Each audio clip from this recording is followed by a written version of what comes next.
Namaste. That was an easy one. I want to start with a short story from my real life. I want to take you back to 2004 to Bangalore. I was working there not for Noura, but for Nourad at the time. At the same time and the same city that Thomas Friedman wrote the book, The World is Flat. His story about the 21st century. And he was partly right. Globalization and digitalization was flattening distances, opening markets, and connecting billions. But this was not a force of nature. I remember on a crumbling wall in one of the biggest slum areas where I had my job, someone had climbed a ladder to sell a dream. They had painted an ad on a huge wall with 3 words: high-tech computer education. In the middle of poverty and behind a wall with no running water behind it. And they were right, and they were wrong. Right because technology was already changing everything. And wrong because technology alone changes nothing for the better. It is always woven together with how societies are organized, who has power to make decisions, and who gets to benefit. And standing there, under that sign, I understood something that I believe Friedman metaphors didn't quite capture. The world was not becoming just flatter. It was deep, deep power was shifting. Because these forces are not neutral or natural. They drive new maps of concentration and distribution, of opportunity, of wealth and influence. For some countries, for some people, not for others. And not because someone had decided to be that way. It's just because no one had decided the otherwise. And this realization has never left me, nor personally or politically. Because technology really do reshape how we organize, how we produce, and how we distribute in our markets, in our societies, and in our democracies. And you know this because you work with this every day. But this was true in 2004. It is even more true in 2026. Because AI is not just another technology shift. It is the most powerful concentration and redistribution of capacity, power, and our generation. And this tension doesn't resolve itself. It is political. And technology also changed politics. Tech policy is no longer a separate field. That was a long, long, long time ago. Today it is education policy, industrial policy, foreign policy, and security policy combined. Because when technology reshapes who has power, there is no neutral position. And that is the tension that requires politics, alliances, and a plan. And that is why the Norwegian government has a plan for Norway. Not just to manage AI, but to shape it.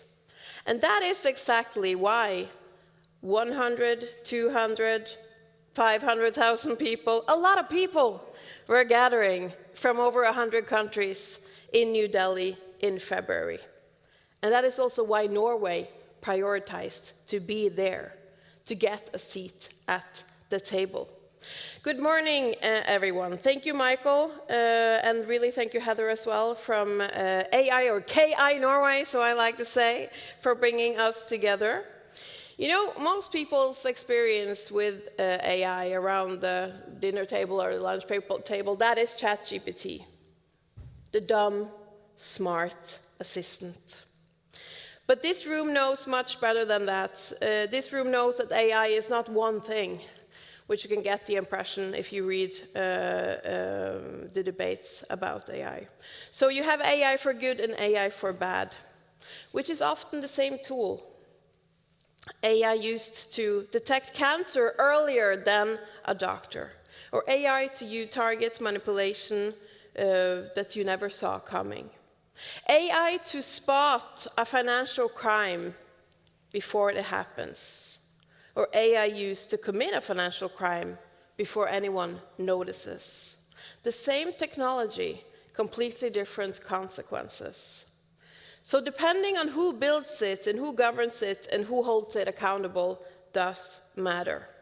And this change of landscape really does give bigger dilemmas, which requires stronger leadership and clearer accountability. The CEOs of Google, Microsoft, OpenAI, Anthropic, and Meta were all in New Delhi, and they were not observers, they were shapers. They move fast, they have resources, but they are not elected. They are not accountable to the citizens, and they cannot replace the legitimacy that only democratic governance do provide. And the speed of this technological development outspaces the speed of democratic decision-making. It always has. Technology has always been in front of the democratic decision-making. But the different thing now is that the margins are growing much bigger. And closing this gap is not a technical problem, it is a political responsibility, and that is one that we take together with our colleagues in the Nordics and the European Union and other like-minded countries. Because responsibility must remain with the people, with the elected representatives, and not with the machines and private boardrooms alone. So where do we stand in Norway? Well, we have a unique advantage, and you've heard all this before. I'm not going to spend a lot of time on our unique advantages. It starts with a T. Yeah, trust. It is trust between people, employers, and employees, and it's the ability to drive change. It is our social contract, bottom line, and basically it is that. And that is such much more important digital advantage than our computing power or our broadband. That is trust. But it doesn't maintain itself. The social contract, the Norwegian model, the Nordic model, it doesn't really maintain itself. It has to be used every day. And you all know where the anchoring is weak, it's the risk of conflict to increase. I have worked in local government, in the private tech sector, and now I'm a part of the national government. And we know that the friction is not in technology adoption, it's almost never technical. It is organizational, and it's all about also leadership. A leadership challenge and possibility that also policy have to help solve. My grandfather always said that honesty is long-lasting. And we must be frank, because Norway is ranked 20th internationally on AI adoption. Behind Sweden, behind Denmark. And that is not good enough for a country like us, with our resources, with our institutional trust, and with our ambitions. So we have set our plan to work, and I have 4 areas I would like to mention briefly for you guys. Firstly, obviously, Heather, and you also know KI Norway very good, or AI Norway. It's being established as we speak. It's being formed as we speak to lower the thresholds for organizations, public and private, that wants to adopt AI, but don't know what they are allowed to, don't know where they start, and can't afford doing this all by themselves.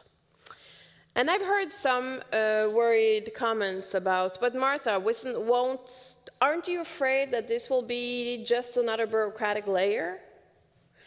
And I can assure you that we take that risk very seriously. But the whole point of AI Norway or KI Norway, it is to answer to the fact that the existing layers in the Norwegian government is not talking good enough by themselves. So this is really important to have this organization which will offer concrete guidance with the regulatory sandbox where you can test in a safe environment. And secondly, I'm not going to spend so much time on that. That is the AI research billion. If there is anyone knowing that very well, I think it's this room. You know how important that is. And of course, thirdly, it is the AI Act. We could have implemented the AI Act in Norwegian law tomorrow, but we have decided not to, also in dialogue with the different partners, with the labor unions and business authorities or business partners, because we want Norwegian businesses to start at the same starting point. So we are waiting till the omnibus process is finished. So we give the Norwegian companies the ability to start at the same starting point as the rest of the businesses in Europe. And then we have set the target, 80% of public sector using AI within this year, 100% by 2030. This is not a technology target. This is a service target. That is the point. The number is not the point. It is the effect that is the point. So what did Norway's participation in India actually deliver? Well, I want to be very concrete on one example. During the summit, Minister Tung met with Canada's Minister of AI and Innovation, Evan Solomon, which probably many of you guys also heard talk there.